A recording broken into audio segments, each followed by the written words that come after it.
Hello, I'm writer, director, producer Phil Zlak, manager, executive owner of Mysterian Film Group LLC. Our website is mysterianfilms.com. Check it out.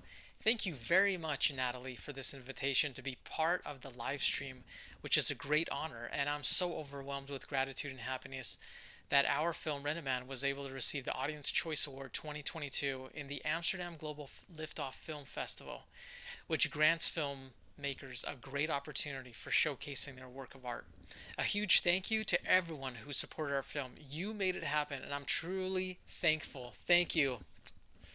I'm really excited, and my apologies that I wasn't able to attend the live streaming because of a previously set commitment.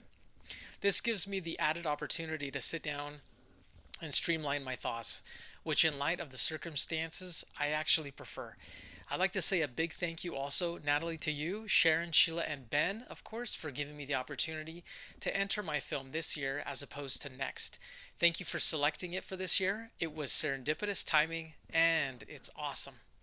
I want to congratulate all of the other filmmakers for their awesome art, especially the other Audience Choice Award winners for both feature and short films. Terrence, Brandon, Rudy. Yes. All right. Good job, guys. Yeah. Thank you, Ben, for putting together a valuable tutorial for new filmmakers, which helps them get out on the fast lane. Our film company's mission statement is Mysterian Film Group ignites consciousness through the well of the subconscious by showcasing stories that are all around us yet reveal clandestine powers. Our 93-minute feature film Rent-A-Man is a mystery crime drama that takes place in the desert outside of Las Vegas between two men. One is a gangster played by John Marie D, the other a mysterious rent-a-man played by Jacob Baranski. They play a stylistically subtle yet dangerous game of cat and mouse while hiking Valley of Fire State Park until the ultimate future-changing twist ending. Since this is a mystery story, for more information, please head to our website, mysterianfilms.com, to read the synopsis. The inspiration behind Rent-A-Man, our feature, is multifold. In brief, I attended a writers' conference in LA back in 2015 where I met a fellow writer-director who later suggested I view the film The Sunset Limited. During that same time, I met with Buffalo 8 Distribution House with the request of getting a line item budget for a different passion project called Astro Sun. While there, I had a meeting and also chatted with one of their production experts, who recommended that I write a no-budget script for which I could more readily attempt to gain momentum for. The Sunset Limited film was a philosophical yet simple story set in a single room starring Tommy Lee Jones and Samuel L. Jackson. My writer-director friend proposed that if I write a no-budget script in a way, using the Sunset Limited as a sort of loose template, he might be able to direct it if finances were to come together.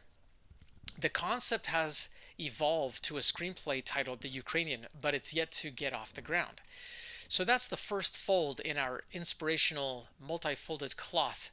The second fold is that I was looking to produce a script I wrote titled Adam and Eve Go Hiking, and had cold called a director asking if he'd come aboard in a package deal where he'd bring 3 red cameras, his editing skills, and his directorial vision. We had loosely agreed on a weekly rate, and we were awaiting several months for spring so that the weather would allow us to film outdoors. Things fell through, mainly due to scheduling.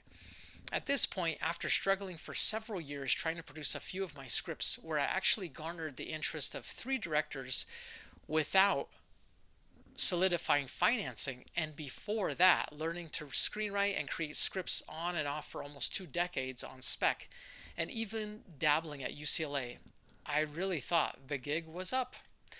But then I visited the parking lot of a seafood grocery store in January. I was reminded of the first fold in our cloth, that if I could write a no-budget feature set in the desert, I might be able to afford to make it on my own and still film it during spring.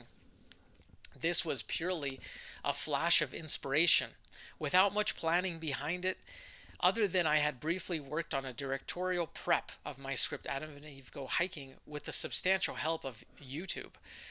This time, following my creative inspiration, turned out to have a mind of its own, meaning I had no true idea of the whole of what it would take to create a feature on my own. But as Julia Cameron wrote in The Artist's Way, A Spiritual Path to Higher Creativity, and Betty Edwards wrote in Drawing on the Right Side of the Brain, both added up to teaching me back when I was in high school that we have latent creativity in us. We just need to find it and use it. I struck a vein of golden creativity while visiting that seafood parking lot. When I returned home, I wrote and I wrote. Within 24 hours, I had completed 90+% of a first draft. I went over it for the second time in the next 12 hours and completed 96% of it to my liking, which was extremely unusual for me, as I'd taken years in the past to perfect scripts with feedback from multiple professionals within the industry. Then again, those stories weren't simply limited to two actors and were much more complex. So perhaps it wasn't exactly the same process, but someone once said that when a writer with years of trial and error finally writes something with a bolt of inspiration, it's due to over a decade of gathered knowledge and education bubbling up from the subconscious. Maybe so. The germination of the idea behind Rent-A-Man was spurred by a YouTube video about a real-life Japanese man who put an ad in the newspaper asking to be a rent-a-man for women needing a light social companion in public, someone to vent to and be heard by, maybe have a meal with, a drink, and go to the movies, and that's it, nothing more. At the same time, spoiler alert, I was reading about the news of Synchron, Synchron, a rival brain-computer interface of Neuralink, yeah, the one by Elon Musk, if you remember, being cleared by the FDA, Food and Drug Administration, to test a brain chip in humans that would open a Pandora's box. I also read journals about a brain-computer interface that, after many decades of perfecting, was now coming onto the public stage. Naturally, this new technology will bring speculation, curiosity, and a wide array of questions. It also helped inspire my twist ending as a cautionary tale of what may lay ahead for civilization. My main objective was to have one of my scripts come to life as a feature film, and hopefully in professional quality. I was yet to learn the domino effect of hurdles that I would be forced to relentlessly hurdle over myself if I was to see this vision to its fruition. Perhaps naivete was a blessing this time, as it gave me the courage to press on through. As Quentin Tarantino said, the best film school is making a film yourself. I knew I could imagine, therefore I could write. And I bet that with hours of study, analysis, and prep on my own, I could give directing a shot, even though it scared me. When it came to editing, I found an editor who was interested in the project for an industry rate. And that was without color correction nor sound added on.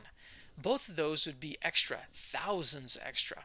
I had prepped the footage at this point, which took 5 days of work following the editor's guidelines of delivery. When I added everything up, the cost exceeded my budget, and I knew it would run over budget even without those specific extra costs of color and sound. I didn't have any idea of what I was going to do. So I was in daily talks with my actor, Jomri, who kept suggesting that I do the edit myself, which I thought was absolutely ludicrous at the time.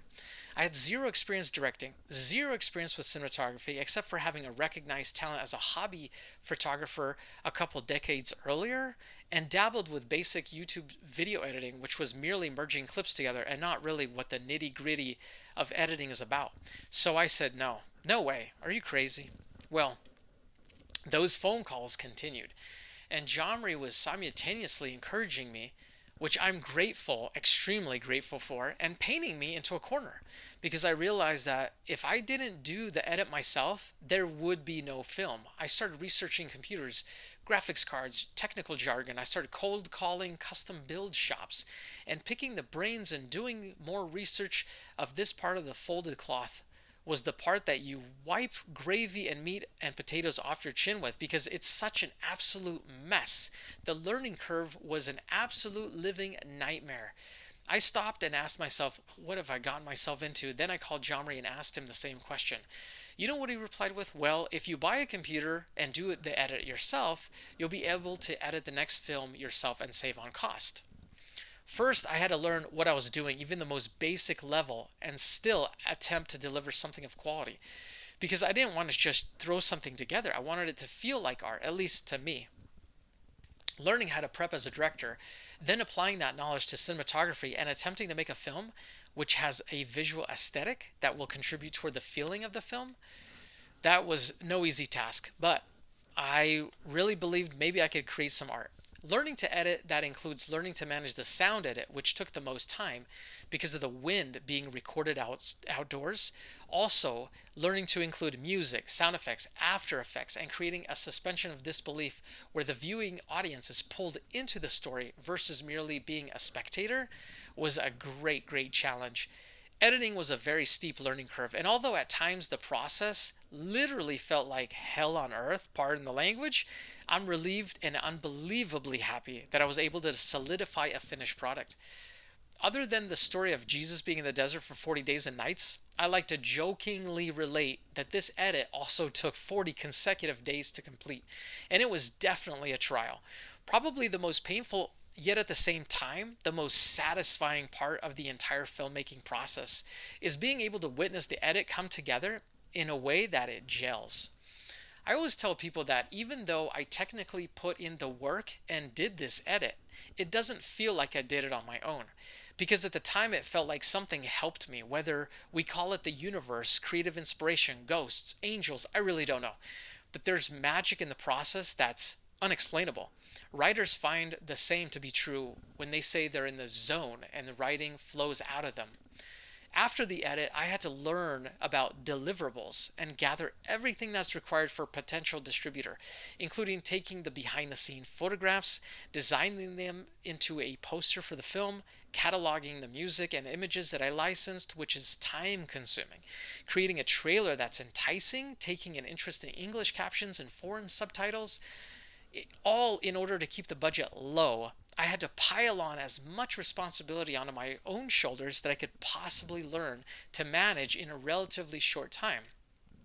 It's funny, prior to deciding to become a one-man army at filmmaking, I was gathering knowledge for options to resuscitate the Adam and Eve Go Hiking project after some scheduling conflicts with the director, and I called a casting agent as she was gracious enough to allow me to ask her questions. She inquired as to what I was doing, and when I explained, she replied that I shouldn't do everything on my own, to which I replied, believe me, I don't want to do everything on my own, but there was just no other way. There were just some of those hurdles that I just had gone over among a laundry list of additional ones, including buying props online, insurance, sitting with park rangers, emailing about permits, and fixing errors associated with all of the latter in time, and on that seemed to expand the more time marched on.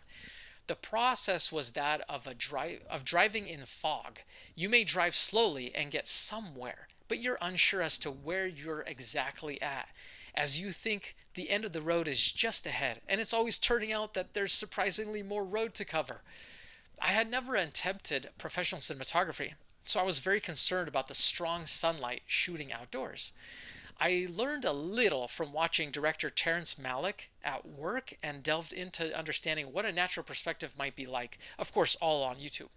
I researched filters and exposure settings and other technical jargon from a beginner's point of view that I now tend to forget off the top of my head. This is why I write everything down, but I had to scour the internet to find exactly what I thought I was looking for. So when I prepared for the shoot, I purchased some additional equipment that I never used because I wasn't able to apply both the camera and filter lens, for example, to a specific gimbal I had found. I tested the exposure of sunlight prior to going out in the desert with different filters, exposure settings, ISOs, etc. But when I got out into the desert to scout my locations, I found certain settings didn't work exactly as I had planned. So I was lucky to find a quick fix and make a small adjustment in order to avoid unnecessary glare. A lot of this, since I'm a technical beginner without experience, was dumb luck coupled with theory. I initially wanted certain locations within the state park, but when I sat down to discuss this with the park rangers, I was told where I could and couldn't film, which forced some adjusting that I think still turned out in the film's favor. A park ranger asked me if my actors were hikers, and I told him they weren't, but that I was, and he and the others laughed. So I explained that I'm going to make it seem as though they were hiking when in fact we'd use camera make-believe to only make it seem that They really were. In reality, being forced to utilize an out of the way location a mile plus out helped create a quieter environment for the actors during our main shooting day, as there were tourists everywhere. Some of the film's locations dealt with filming between tourists walking back and forth next to us or in the background and spoiling scenes, which many of I learned to rescue in post production, thankfully. Hey, and Jomri, he was the social butterfly. He was having a conversation with all these tourists and they wanted to have a photo op with him. I couldn't believe it. To get away from the tourists and to find landscapes that had some variety, I had my actor Jomri accompany me out to a few of these remote hiking trails for him to view firsthand and prepare himself mentally in knowing that he'd need to decide if hiking over a mile in each direction was all right with him. I volunteered to carry his and my other actor Jacob's backpacks or any material they needed, but they wanted to carry their own stuff, which was such a plus to work alongside those guys because they're unafraid to get their hands dirty in so many words and are willing to go the extra mile to make the art a success. I couldn't have made the film without them, especially Jomri, since he was relentless in calling me every day and asking for an update on the editing, which it's truly spurred me on. Those were intense working days, extremely challenging, and thank God Jomri kept things positive and forward thinking. It's a lot to bear alone, even for someone used to long-term and unusually hard-working projects. I tip my hat to him. Thank you, sir. We were lucky that our most distant location was only a mile or so away from a restroom, as visiting it would require hiking 2+ miles round trip and take time away from our filming. The schedule was tight because Jomri had to drive from LA and had only a handful of days off, for which he skipped the first shooting day and had an uncle unfortunately pass away on that first shooting day. So things were very up in the air and anxiety was sky high for me. Thankfully, I flew Jacob out from Chicago and was able to film some of his scenes the first day, which was challenging for him as being new to acting and not having anyone else to bounce feedback off of him made him feel a little bit anchorless. But I assured him that I would do everything in my power to make his character look good on film if he'd entertain some of the maneuvers I was asking of him, such as the way he was to walk or the way he was to stop and turn. This was choreography for the scene, so it would look and feel natural. Otherwise, it felt off even if it was done in a normal way. Something that actors and directors need to trust one another on in order to try for the best option possible. And Jacob and I, we did it. We were on the same page, thank goodness. Many times these are experimental facets that can't be prepped for, and the director will find out on the spur of the moment when they're filming. Observe and adjust is all that we can do. I'm really thankful for both of my actors. They were troopers, and I'm not sure that I could have pulled this off with anyone else. This was their first acting experience, and they both were sort of teetering about the idea, but I told them that I'd do all of the work, do whatever I could to make them feel comfortable, and I'd make them look great no matter what. We built trust and a spirit of adventure together. Jomri and Jacob both received the script ahead of time, and I spoke at length with both of them over the phone about their characters and who they are, and discussed it with them to see their perspectives on these characters and how else we could enhance them. I spoke with them about the wardrobe and why certain colors needed to be included and the ideas behind the opposition of perceived good versus evil, for example. I had several conversations with the actors in lieu of actual rehearsal, which had me on edge, yet turned out to our advantage.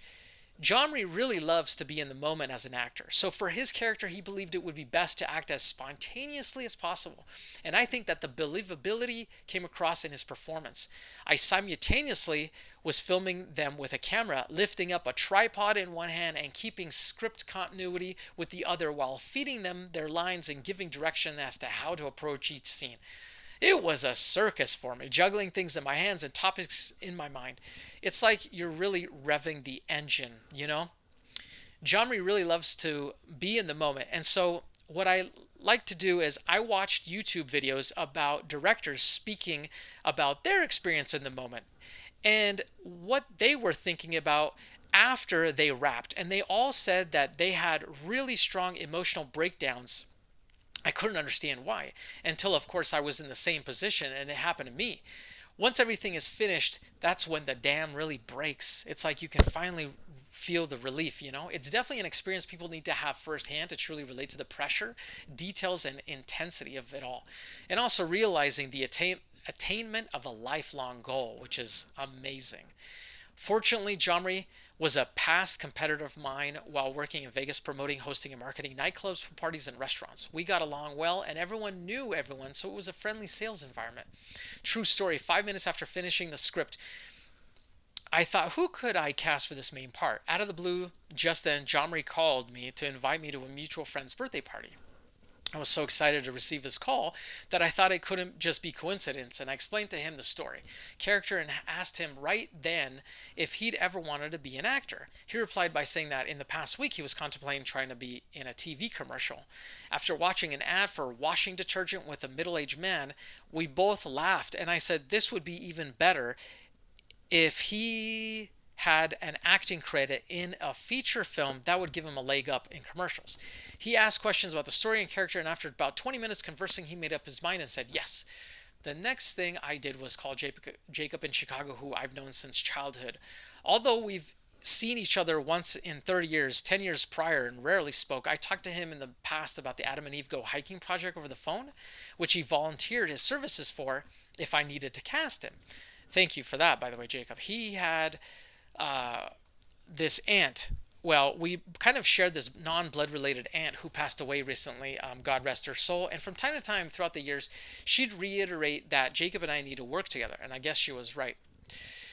I pitched the Rent-A-Man film to him, and he decided to come aboard, but he confessed that he didn't realistically think the project would pan out until I emailed him his airline ticket confirmation, and that's when it dawned on him that this was for real.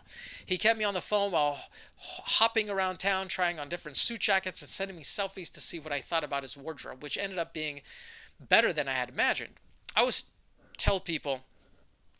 always tell both of them that this film project, despite the hurdles and the inexperience from my frame of reference, all of the mistakes wound up being blessings in disguise and made the film a ton better.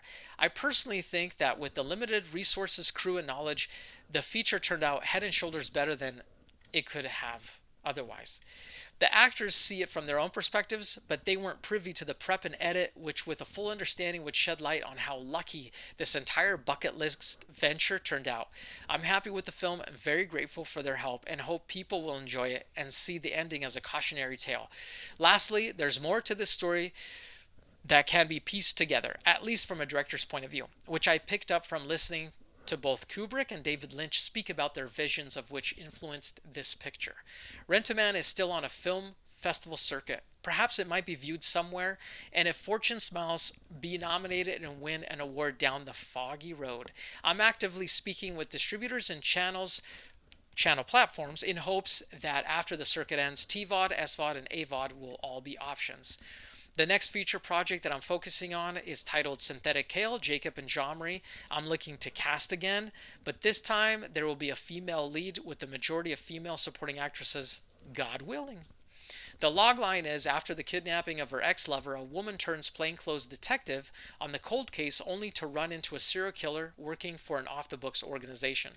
I was inspired to write the lead character after a friend of mine, and the story is inspired by an article I had read while at the San Francisco airport this past year, and as a result, I imagined a set of consequences set in motion. If you go to my website, MysteriumFilms.com, you can click on Synthetic Kale from the top drop-down menu to see the starter GoFundMe page. Thank you again, Natalie, Ben, Sharon, and Sheila from the Liftoff Global Network for the opportunity to speak with you today, and a huge thanks to everyone who voted Rent-A-Man for the Audience Choice Award 2022. Thank God, take care, and until next time, see ya.